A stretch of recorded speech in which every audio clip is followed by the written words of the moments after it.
Today's fighting started at first light and it's continued all morning. It seems incredible that with so much high explosive having been poured onto the North Vietnamese positions that anyone is still alive.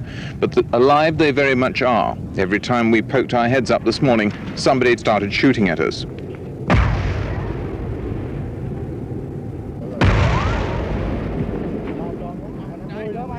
When this morning's attack went in, it was difficult at times to distinguish between the enemy mortar fire and our own close support artillery. The explosions were erupting very close indeed to the South Vietnamese troops.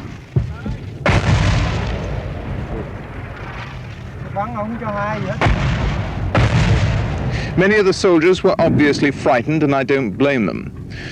There's been such a tremendous drain of casualties in this area that it's a sound bet that every day at least 100 more raw recruits come in to one of the most savage battles that South Vietnam has ever seen.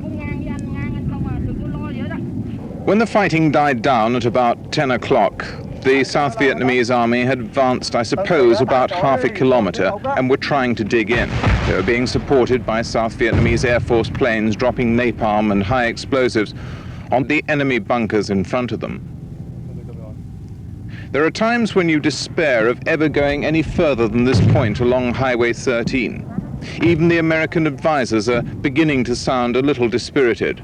But Colonel Burr Willie was as optimistic as ever when I spoke to him this morning and asked him how today's action differed from yesterday's or the days before that. Well, we've been sort of having different pushes along the highway. Today it seems to be going real well.